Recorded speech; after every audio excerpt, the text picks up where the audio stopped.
जो मैंने कहा था, दूध का दूध और पानी का पानी हम करके रहेंगे।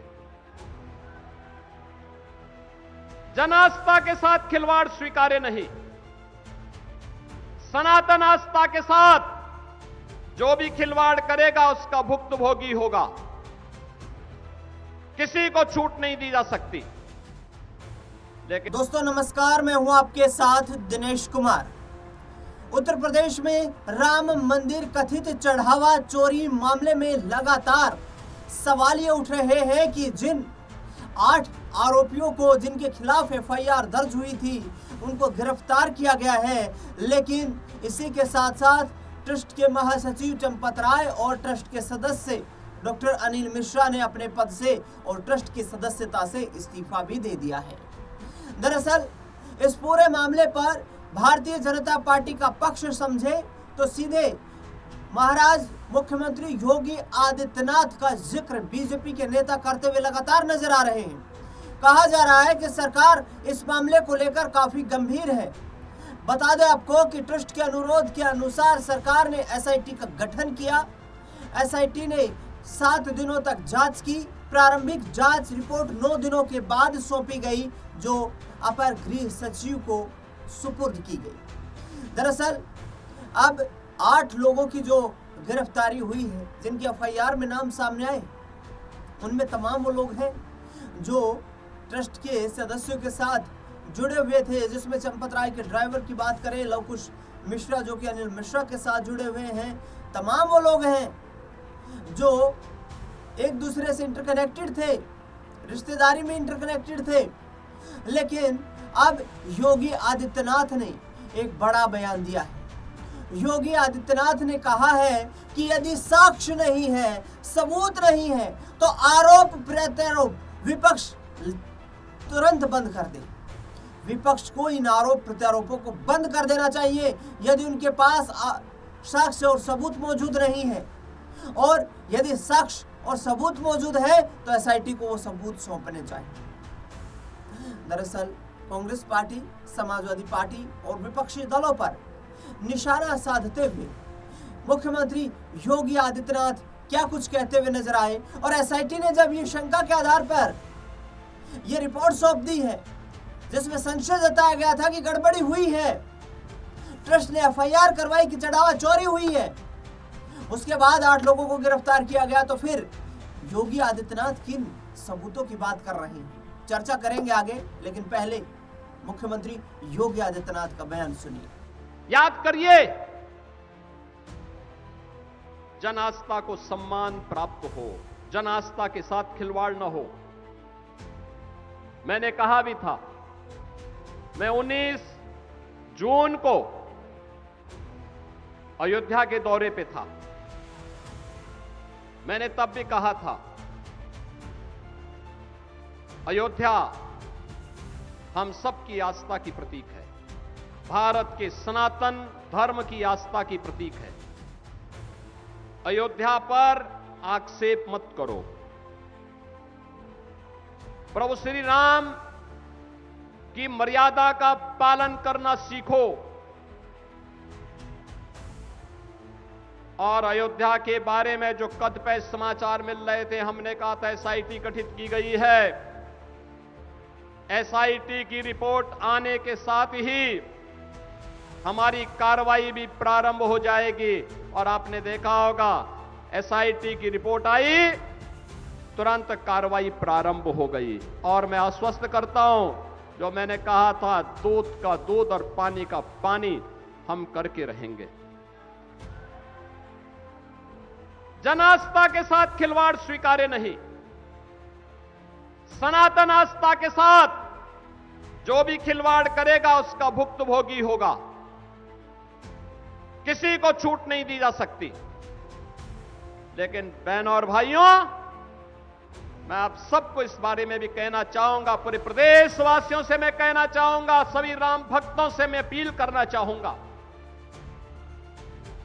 ये जो लोग आज आक्षेप कर रहे हैं, उठाने का कुत्सित प्रयास कर रहे हैं, इनकी मनसा अच्छी नहीं है।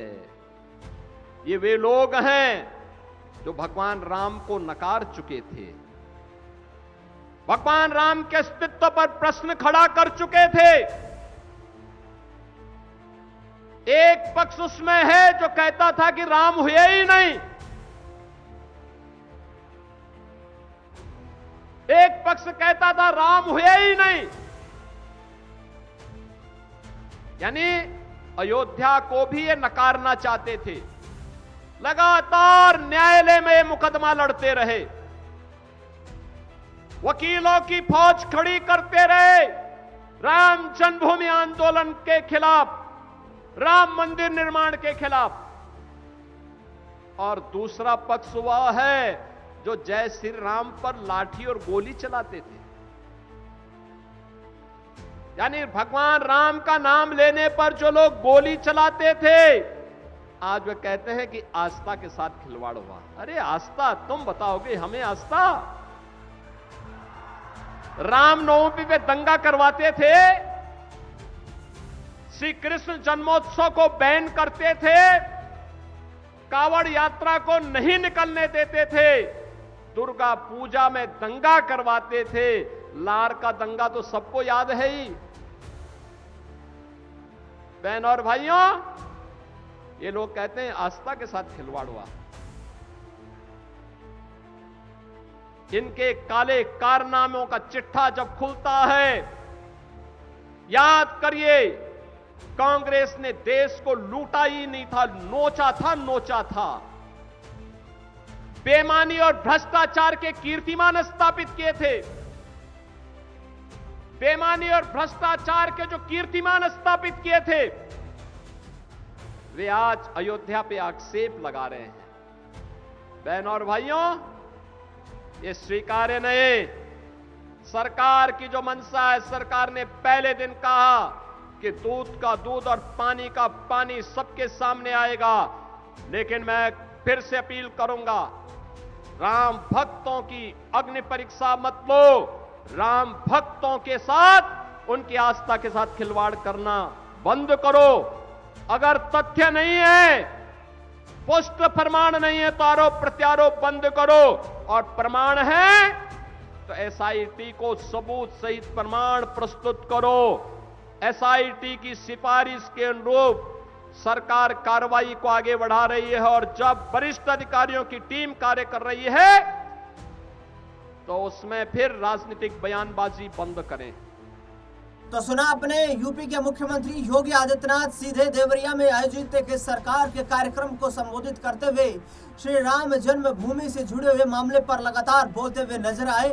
दरअसल उन्होंने कांग्रेस पार्टी और समाजवादी पार्टी के शासनकाल को भी निशाना बनाया। कांग्रेस पार्टी पर निशाना साधते हुए योगी आदित्यनाथ ने कहा कि ये राम के अस्तित्व को लेकर ही सवाल खड़े करते थे। सुप्रीम कोर्ट में वकीलों की फौज खड़ी कर दी गई भगवान राम के अस्तित्व को चुनौती देने के लिए। वहीं दूसरी ओर समाजवादी पार्टी पर निशाना साधते हुए योगी आदित्यनाथ ने कहा कि राम भक्तों पर लाठियां गोलियां चलवाई गई। आज वही आस्था के साथ खिलवाड़ की बात कर रहे हैं। इन शब्दों का इस्तेमाल किया योगी आदित्यनाथ की कि ये हमें आस्था सिखाएंगे। अरे तुम हमें आस्था सिखाओगे? आखिरकार सवाल क्यों ना खड़े किए जाएं? ट्रस्ट की भूमिका को लेकर सवाल क्यों ना पूछे जाएं? जब ट्रस्ट के अंदर बैठे लोगों ने जो डाका डालने का काम किया है, इस डाके का आका कौन है, इसका अभी तक खुलासा नहीं हो पाया है। और योगी आदित्यनाथ ऐसी बड़ी बड़ी बातें करते हुए नजर आ रहे हैं। और जिन लोगों ने गोलियां चलवाई, जिन्होंने राम मंदिर के अस्तित्व पर सवाल खड़े किए, उन्हें जनता ने ताकत से, सत्ता से बेदखल कर दिया, हटा दिया देश की जनता ने। लेकिन देश की जनता ने क्या इस बात के, इस चोरी के लिए समर्थन किया राम मंदिर आंदोलन का कि जो ट्रस्ट गठित हो, उस ट्रस्ट के सदस्य ही अंदर बैठकर राम मंदिर के दान में, चढ़ावे में सेंध लगा दे, उस पर डाका डाले? यह परमिशन आखिरकार कौन दे सकता है? योगी आदित्यनाथ ने आश्वस्त किया है जो भी आरोपी हैं, सख्त से सख्त और कड़ी से कड़ी सजा मिलेगी। बता दें आपको कि जब राम मंदिर ट्रस्ट ने एफआईआर दर्ज करवाई, उसके 24 घंटे के भीतर ही चंपत राय ट्रस्ट के महासचिव और सदस्य अनिल मिश्रा ने अपने पद से इस्तीफा सौंप दिया। अब ये जांच किस लेवल पर आगे बढ़ेगी, किस लेवल पर आगे जो है जो विस्तृत रिपोर्ट सौंपी जाएगी, एसआईटी की जांच अभी इस मामले पर जारी है, तो विस्तृत रिपोर्ट किस तरीके से सार्वजनिक होगी इस पर सबकी नजरें टिकी हुई है। जैसे ही जानकारी सामने आती है हम आप तक पहुंचाने का काम जरूर करेंगे। इस खास रिपोर्ट में फिलहाल के लिए इतना ही। इस पूरे मुद्दे को लेकर, योगी आदित्यनाथ के बयान को लेकर आपकी क्या राय प्रतिक्रिया है, कमेंट बॉक्स में बताना बिल्कुल ना भूलें। देश दुनिया से जुड़ी हुई बड़ी खबरों के लिए लगातार बने रहे हमारे साथ। धन्यवाद।